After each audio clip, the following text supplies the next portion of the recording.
欢迎来到新兴消息频道，请订阅频道，所以大家不要错过当天最热门的新闻。我们今天的时事通讯包括以下内容：蜀锦人家谭松韵的这个大女主好猛，反反复复陷进谭松韵的作品里。影视剧里的她有一种很特别的魅力，不管是演绎校园里的小女孩，还是社会中的大女主，总能轻易被她打动，然后跟着她的七情六欲，在剧作的世界里真切地走一遭。这一次，谭松韵成为了蜀锦人家里把蜀锦发扬光大的季莺莺，一个真正的大女主，不靠任何人。她一次次破茧，一次次逆风而上，追求着自己的心之所向。第一次被季莺莺感动的场景，是她逼迫自己跳出梦魇的时刻。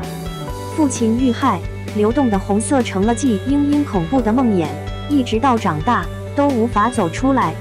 当一家人再一次被逼得走投无路时，被达官显贵威逼利诱时，季莺莺知道，只要自己能重现父亲创造的蜀红锦的光辉，就能翻盘。她逼自己走进了红色的河水里，用噩梦去打败恐惧，直面自己的恐惧，这是一件多么可怕的事情！看着红色的河水，季莺莺几度濒临崩溃，痛不欲生。精神的痛苦给人带来的折磨远比生理上的痛苦要重好几倍。即便是这样，季莺莺不允许站在一旁的杨静兰帮她，要么疯要么死。季莺莺选择自己走出一条活路，一遍又一遍逼着自己。不知过了多久，内心才终于平静。季莺莺坚强地挺了过来，她打破了禁锢自己多年的梦魇。她说过，人可以寻求接受别人的帮助，但是不能只靠别人的帮助，只有自己才永远不会辜负自己。这也是季莺莺一直坚持的理念。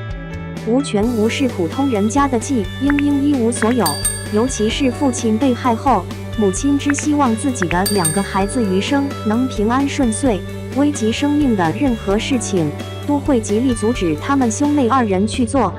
但于季莺莺而言，生命不过如此，有生之年，她要做的是替父亲昭雪。普通百姓至今染丝被有钱有势的花家欺负，季莺莺会想招法帮大家一起逃出困境。团结力量大这句话在他们这里有了很好的诠释。和赵修缘相恋的季莺莺，哪怕遭到赵家以及众多阻挠，她都不会因为压力放手，而是坚定自己的选择。当赵修缘突然要和自己分手，哪怕他很爱很爱，也不会放低自己的身段委曲求全，而是带着自己的骄傲一别两宽。季莺莺可以为了爱人赌上自己的一切，但绝不会因为爱情迷失自己。不只是爱情，盛峰则向季莺莺投出橄榄枝，一切的利好都没有让季莺莺冲昏头脑，她只会按着自己的步调一步一步走下去。季莺莺唯一的软肋便是她的家人。一个无依无靠的弱小女子如何跟权贵抗衡？他们把玩人命是那么的随便。哪怕季莺莺可以靠自己的本事闯出一番天地，也比不过那些人的权势和刀剑。为了保住母亲和哥哥，被迫嫁人，被迫放弃打拼的事业，看似走入绝境，实则又是季莺莺的乘风而起。嫁到杨家，打理家业，靠着自己的智慧和能力，抗衡着那些族中不作为的父权长辈。面对他们的刁难，季莺莺破釜沉舟，开辟新商路，帮杨家主母守住了家，也让杨家事业蒸蒸日上。再后来，为了保护益州工匠，不得已和盛丰泽来到南诏。面对南诏王，他说出了那句振聋发聩的表达：我作为一个匠人的价值远远大于作为一个女人的价值。弱小女子比不过刀剑无眼，也比不过权势登天，但季莺莺凭借自己的能力，依旧可以给自己创造机会。她不信命，也不信天，她只信自己。事实是她做到了，护住了爱她的家人，也护住了支持她的朋友们。她不仅让父亲沉冤昭雪，也让大唐的蜀锦发扬光大。这其中少不了爱人、朋友的支持。但究其根本，是季英英的坚韧、勇敢，还有她的智慧和能力，让她有机会走上了光明的未来。蜀锦人家季英英，谭松韵赋予了她很完美的灵魂，又是被治愈的一天。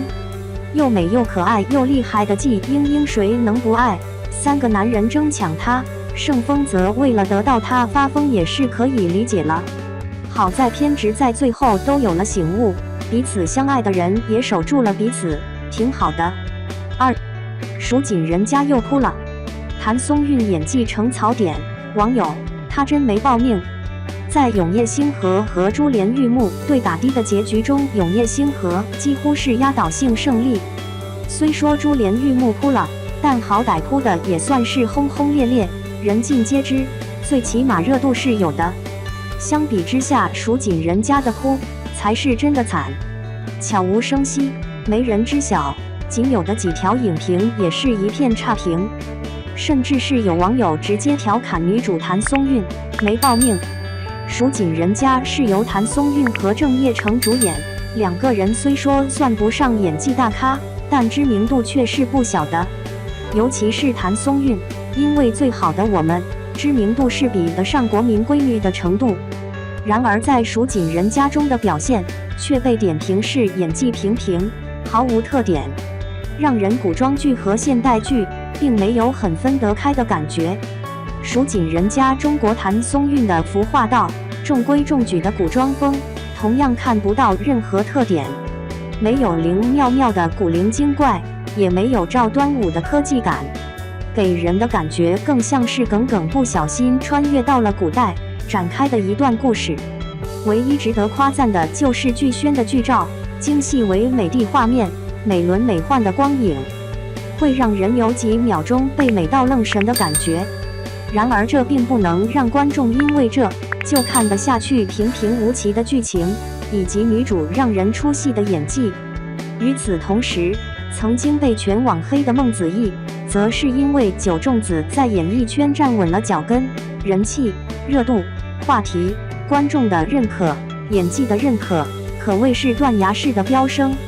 超高的热度以及精彩的剧情，再加上2位主演用心的营销宣传，让同一时间播出的蜀锦人家直接被观众给忽略掉了。有谁知道蜀锦人家定档在11.30日？又有谁知道截至目前为止，蜀锦人家的剧集已经快播到第30集了？在短爽剧快速发展的现代剧集冗长的电视剧剧情服化道若不出彩的话，真的很难在当今的影视圈站住脚跟。